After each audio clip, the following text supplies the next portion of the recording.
is Japanese territory. Hello, it's good to have you with us at this hour. I'm Daniel Choi. Park Geun-hye, arrested for involvement in a massive corruption and power abuse case, is at the Seoul Detention Center. Hwang Ho-jun starts us off with details on how the disgraced leader ended up as an inmate behind bars. Former President Park Geun-hye was arrested in the pre-dawn hours of Friday morning as the Seoul Central District Court granted the state prosecutor's warrant request just 21 days after she was impeached. She's now the country's third former president to be arrested on criminal charges after Roh Tae-woo and Chun Doo-hwan. Park Geun-hye left her private residence at 10:09 a.m. on Thursday and arrived at the Seoul Central District Court 11 minutes later. Her arrest warrant hearing commenced at 10:30 a.m. and continued for about 2.5 hours until the court adjourned for lunch. Court was back in session an hour later and went until another short 15-minute break later in the afternoon. The hearing lasted nearly 9 hours in all, the longest since the warrant hearing system was first introduced 20 years ago. She waited another 8 hours at the nearby Seoul Central District Prosecutor's office while the judge deliberated the ruling, which he issued at 3 a.m. By 4:30 a.m., Park was on her way to her next destination, the Seoul Detention Center. In issuing his ruling, the judge said, quote, "The grounds and necessity for Park's arrest are acknowledged, and there's a concern over the destruction of evidence. There are 13 charges against Park, more than for the 2 other former presidents arrested in the past. The charges include colluding with their confidant Choi Soon-sil to extort tens of millions of dollars from conglomerates, leaking confidential presidential office documents to Choi, and ordering the creation of a blacklist of cultural figures critical of the government. Many of Park's alleged accomplices, including Choi and Samsung Electronics Vice Chairman Lee Jae-yong, have already either been arrested or jailed for their suspected involvement in the scandal. Now that Park has been detained, prosecutors will have up to 20 days to continue their investigation and formally indict her. If she's convicted of receiving bribes, she could be facing a minimum of 10 years in jail. Hwang Ho-jun, Arirang News. Park will have to get used to life at the detention center as she will be there for the duration of the investigation. And according to our Kim Il-sung, the ex-president will receive no special treatments while in custody. A physical examination and then into green prison garb with her prison number emblazoned on the chest.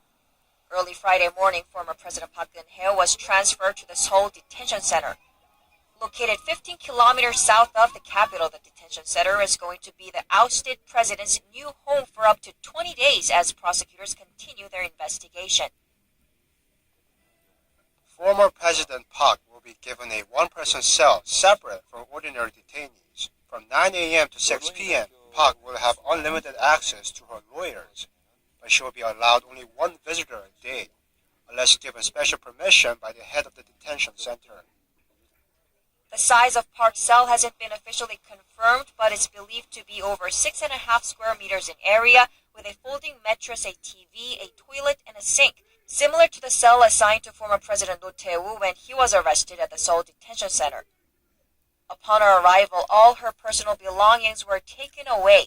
According to the rules, Park will have to get up around 6 a.m., it's lights out at 8 p.m., and all her meals will be served at the center.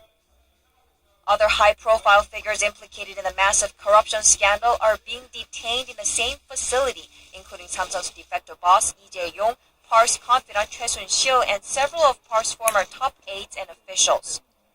Men and women are held in separate blocks, and according to the Korea Correctional Service, none of the suspects will be allowed any contact with each other. Kim Il-sung, Arirang News. We shift our focus to what specifically led the court to grant the arrest warrant on Park. Our Kim Ji-yeon explains how the court's decision could impact the actual trial on the criminal charges the impeached leader faces. There's a high possibility that former President Park Geun-hye would jeopardize the investigation into the criminal charges against her if she were not detained. That's the view of the Seoul Central District Court, which said the fact she denied all 13 charges despite mounting evidence shows she's not willing to cooperate. When suspects deny their charges, the court sees a big risk they'll withhold evidence. And in Park's case, this was the main reason the court issued the arrest warrant, rather than the possibility that she will run away during the investigation. The professor also added the court's decision indicates that Park is highly likely to be found guilty of some of the charges in the actual trial, since the judge would not issue the arrest warrant unless there was compelling evidence against her. Also, the court may have taken into account that her closest former aides, her longtime confidant, as well as Samsung Electronics Vice Chairman Lee Jae-ho are already behind bars for colluding with or aiding Park in her alleged offenses. Park's first trial is likely to take place after the May 9th presidential election if prosecutors indict her before the April 19th deadline, with a verdict expected in mid-October. Kim Ji-yeon, Arirang News.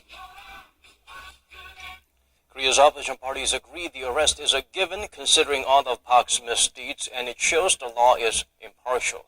The Liberty Korea Party, which was in charge during her presidency, expressed regret that over the nation's history of leaders ending up in jail. Park Ji-won brings us the contrasting reactions. In a statement on Friday, the Democratic Party of Korea said everyone is equal in the eyes of the law, and considering that the former president was the key person in the massive power abuse and corruption scandal and how the investigation has gone so far, the arrest was the right decision. The arrest was justifiable based on the law and principles in accordance with the calls from the public and history and the desire for the truth and rule of law. The People's Party said that granting the arrest warrant was an obvious decision based on the Constitution and the nation's criminal current system in place, this unfortunate history will be repeated, and the next president will not be an exception. The only way to get rid of the errors in the nation's presidency is to revise the Constitution. The Liberty Korea Party, which was the ruling party under the Park administration, released a brief statement saying the situation is very regrettable and it hopes the country's history of presidents being arrested is never repeated. Park Ji-won, Arirang News. The Seoul arrived at its final destination in Mokpo. The vessel will soon undergo an investigation aimed at finding the exact cause of the disaster. Also being planned the search for the remains of the victims that are still unaccounted for. Kim Min-ji updates us on the process. The ill-fated Seoul ferry arrived at its final destination of Mokpo Newport on Friday afternoon. The journey of about 105 kilometers was initially expected to take about 8 hours, but ended up taking roughly 6 instead. The ferry's last voyage comes 6 days after it was salvaged from the sea and almost 3 years after it capsized off Korea's southwestern coast. There's still a complex road ahead to bring the Seoul ferry to land. Over the next few days, seawater and oil will be drained from the vessel, and the ferry will be detached from the semi-submersible. Next, a modular transporter will be used to get the vessel onto land, which will take about a day. The modular transporter requires accurate control, and the semi-submersible needs to be level with the dock in order for the vessel to be safely moved onto land. The Oceans Ministry will put utmost priority on safety, even if it takes some time. All in all, officials are aiming to bring the vessel to land by next Thursday, April 6th, provided the weather remains favorable and there are no problems with the equipment. After that, the vessel will be disinfected and fumigated, a process that's expected to take about a week. Only then will the search for the 9 missing bodies begin, along with an investigation into the exact cause of the sinking. The disaster left 304 people dead, most of them high school students, when the ferry capsized in April 2014. The Oceans Minister made a visit to Mokpo Newport on Friday, offering words of consolation for the relatives of the missing. We will do our best until the last missing passenger is returned to their family, so all the hard work so far is not in vain. The government has vowed to work with all related bodies for the success of the operation and to provide as much support as possible to the families of the missing, who are waiting desperately for their loved ones to return.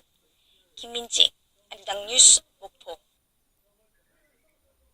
Staying with the Seoul operation, but moving closer and beyond the numbers and the updates for a change, our Lee Ji-won turns the spotlight to those in the thick of the efforts to uncover the truth and the emotional weight for the bereaved families. A group of religious leaders gathered at Seoul Harbor on Korea's southwestern coast early Tuesday morning, along with the families of the 9 people who are still missing after the Seoul ferry sinking. They gathered to hold a series of religious rites at the place where the vessel was docked at sea to pray for the successful recovery of their loved ones. Though we are all of different faiths, we are gathered here today to pray for the successful recovery of the 9 missing bodies and for the souls of the missing to rest in peace. Standing 100 kilometers from the vessel, the last place their loved ones were seen, the families threw yellow roses into the water, sending out a wish that their sons and daughters will soon be found. Let's go home now. Your mom will find you, and you do your best to come back to me. The sound of the boktak, a wooden handbell used by Korean monks, was sent out over the water, and a few minutes later, prayers were read for the families and their loved ones. 이제 우리는 침몰했던 세월호를 만났습니다. 세월호 속에 갇혀있던 마지막 9명을 찾도록 도우소서. Nearly 3 years after that fateful day, the families are bracing themselves for the days and weeks ahead when a search of the recovered vessel will be undertaken alongside an investigation into what caused the ship to go down. To prepare for the actual investigation, the families scheduled their first meeting with the members of a special Seoul committee on Wednesday. The committee, which consists of maritime and shipping technology experts, 5 elected by lawmakers and 3 by the victims' families, was inaugurated by lawmakers on Tuesday. It'll oversee both the search of the missing victims and an investigation into the exact cause of the sinking, and will manage any items that are recovered from the vessel. It'll have 6 months to do its work, with the option of a 4-month extension. There was a good deal of argument at the meeting over a number of requirements the families had hoped the committee would agree to, including that the committee will consult with the families before deciding how to proceed with the search. While the committee said they do not have the authority to agree to all of the families' requests, they promised to fulfill some of them. We promise to give the families our plan for the search for the missing by April 5th. As the ill-fated Seoul finally arrived at Mokpo New Port on Friday afternoon, port officials had already been busy preparing the area for the investigation. Some 50 shipping container offices were ready for use by those running the search and investigation operation, and telecommunications equipment and a press center had been installed. Now that the Seoul is in its final resting place, there is high anticipation and hope that the families of the missing will find their loved ones and the cause of the disaster will be found so that Korea can finally move on from the tragedy that's kept it in its grips for nearly 3 years. 이지원, 아리랑 뉴스, 목포. Moving on to other stories now, the snap election following the historic impeachment in South Korea is only weeks away, but the impact of the Park administration's downfall has drastically changed the political landscape to the liberal side's favor. Kim Young-gil sheds light on the challenges awaiting the Conservative Liberty Korea Party's nominee. Hong Jun-pyo, a tough-talking prosecutor turned politician and the current governor of Gyeongsangnam-do Province, was chosen as the Liberty Korea Party's presidential nominee. At the party's national convention on Friday, Hong bested his 3 rivals, former 6-term lawmaker Lee In-jae, Gyeongsangbuk-do Governor Kim Kwan-young, and 2nd-term lawmaker Kim Jin-tae. The nomination was determined by a vote among the party members at the convention, and a public opinion poll taken earlier, with each part weighted 50%. In accepting the nomination, the outspoken Hong, who is a longtime member of the non-Park-geun faction, vowed to open up a new era for conservatism in the wake of the corruption scandal surrounding the ousted former president. Hong's chances of winning will depend largely on what he does next.